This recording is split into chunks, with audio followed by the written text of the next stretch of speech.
Hey, how's it going? My name's Andy Monroe and welcome back to my YouTube channel. In this video, I'm gonna be talking about 5 lessons that I've learned since becoming an event planner. But before I get into it, make sure you drop a comment down below. This is a brand new channel, so when you drop a comment, it helps it get out to more people. And also, if you have any questions or topics that you want covered about events, drop them down below and I'll make a video on them. Thanks. All right, so the 5 lessons that I've learned since becoming an event planner. Well, let me start off by saying first that there's way more than 5 lessons I've learned since becoming an event planner. But these 5 that I'm gonna cover in this video are, in my opinion, the most important ones I've learned so far. The first lesson I want to talk about is that you cannot do everything. And I've covered this in other videos before, but one of the biggest lessons I've learned as an event planner is I need to delegate and I need to trust the people that I'm working with prior to the events and at the event itself. For the first couple events I threw, I thought it was all on me to deliver an excellent event. However, in doing that, it made the quality of the event for the attendees and for my team way worse. When I learned to delegate projects,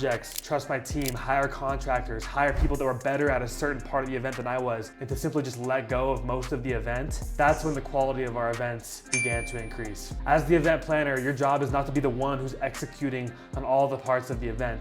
Your job is to put all the pieces together that are going to make the event successful. So if you're not doing this already, I highly recommend you start to delegate more and start to trust your team more and start to hire people and work with people that are better at certain aspects of events than you are. So the second lesson I've learned since becoming an event planner is that simple is better. And this can be applied to the event planning process and the event itself. So the first event I ever threw, I had no system in place for actually planning that event. It seemed like every single day I was coming up with a new project to get done because we had forgotten it or we didn't think of it. It was a pretty chaotic process. This led to a lot of things being forgotten and an extreme amount of stress when the event actually came around. Now the event actually worked out pretty well. However, I knew that I needed to have a system in place for planning future events. So the first project I tackled after that first event was creating a system, and that's how I came up with the 5 phases of event planning. Now this may not be the same for everyone, but having a simple 5-phase process for planning every single event made the event planning process way less intimidating. For each event, I established dates and timelines for every single phase so I can look at my calendar and I can know exactly where I'm at in the event planning process and exactly what projects need to be getting done during that phase. The first event I threw was extremely complex. It was not a simple process, and I've planned events using a simple process, and I would choose simple every single time. And what's funny is when I simplified the event planning process, our events actually began to increase in quality. And like I said, this also rings true for the event itself. Making the event a great experience for your clients and attendees doesn't mean that you have to overcomplicate it. It's important to keep in mind that these attendees, these people that are flying to your event, have very little information about your business and very little information about the event itself. And it could be their first event that they're ever attending. So the second you make it too complicated, the second they have no idea where to go or they have questions that aren't being answered, that will break the flow of the event and that'll significantly decrease the experience of your attendee. Everywhere from registration to where the session is, to when session starts, to where food and beverages, to if lunches are going to be provided, where they can buy food and beverage, when they need to be back in the session after break. Everything needs to be as simple as possible and clearly communicated to your attendees, and I promise that'll make the experience much better for them. Every single time we've tried to overcomplicate something for our events, thinking that it was going to increase the experience, it's actually done the complete opposite. All right, the third lesson that I've learned since becoming an event planner is it's important to invest into your network. Most of the partners and contractors that I work with for my events are people from my network. It's very rare that I'll work with somebody in the event space off of a cold introduction. Most of the introductions, most of the partners I'm currently working with were made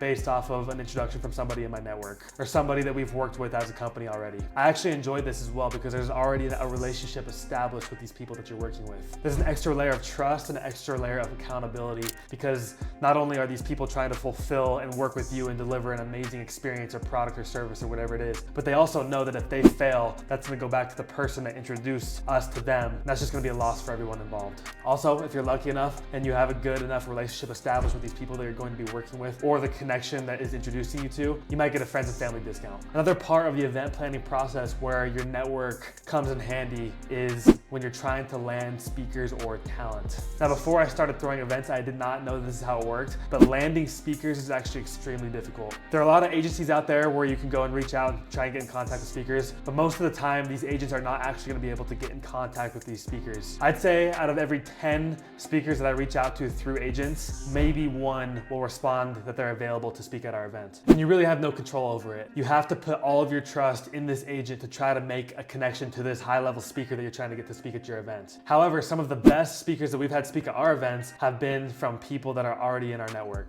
When someone's already in your network, it gives you an extra opportunity to communicate the vision for your event, the vision for your company, to really inform them on what impact they would be making by speaking at your event. And this is extremely difficult to do if you're doing cold outreach or if you're trying to get in contact with speakers through agents. So I would highly recommend investing and expanding your network so that you can help others out there and so that you can receive help from them as well. The fourth lesson that I've learned since becoming an event planner is to make sure that your partners are taken care of. Now, I actually learned this lesson from a mentor that I currently work with, and I got to see him act on this principle at one of the events that we just threw. The entire time he was going around to everybody that was working the event and making sure they were taken care of. At one point we were running a little bit behind schedule, so the people that were working backstage weren't going to be able to get a lunch break. And he went and he personally bought everybody lunch backstage, brought it, and make sure everyone was taken care of and well fed. And I can tell he does this because he's genuinely a good person. However, I've also seen what it does for him from a business perspective. No matter what he needs or what he needs to get solved, he has somebody that he can call up on the phone and they will get it done for him. And I know that's because he's been taking care of his partners for the entire time he's been in the events industry.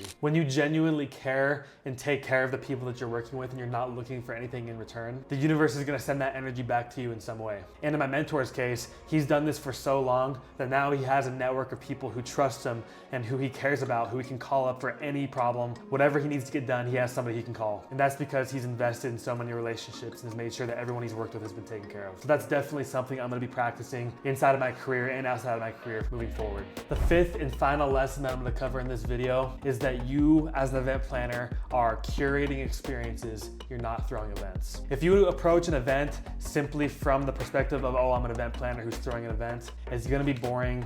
It's not going to be a great experience. Throughout all the events that I've planned, the ones that I approached simply from the perspective of I'm throwing an event and I'm an event planner, I used to approach events and the event planning process from the perspective of simply I'm an event planner and this is an event that I'm throwing. And I discovered that I was not really enjoying that process. I wasn't enjoying the events that I was throwing. I feel like I was just checking boxes and there was no real passion involved in the planning process or the event itself. However, when I reframed it and looked at it as I am curating experiences for people, that's when I began to fall in love with the events industry. As an event planner, you're in a unique position where you get to create experiences for people that could potentially change their life. Maybe it's something they hear from a speaker on stage. Maybe it's somebody that they meet, or maybe it's one of the after parties you throw, or maybe you take them on a cool experience on a fishing trip or supercar racing or wine tasting, whatever it is. These are experiences that these people are going to remember for the rest of their life. And it could even change the trajectory of their life. Think back to all the events that you've attended. Maybe it was a concert, maybe it was a seminar, maybe it was a networking event, whatever it was. There are definitely events that stand out. You can go back and you can reflect on and you can pull specific moments from that event because of how enjoyable it was. Now behind that event, there was an event planner who curated that experience for you. So at least from what I've learned, whenever I look at it from that perspective, when I look at it as I have the opportunity to create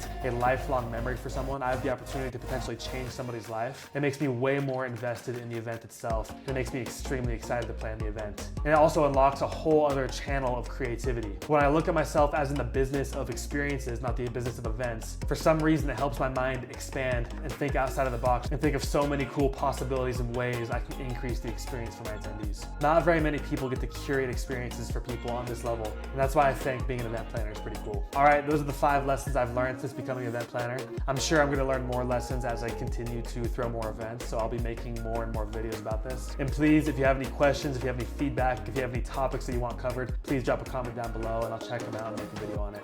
All right, that's all I got for you today. I'll see you in the next video.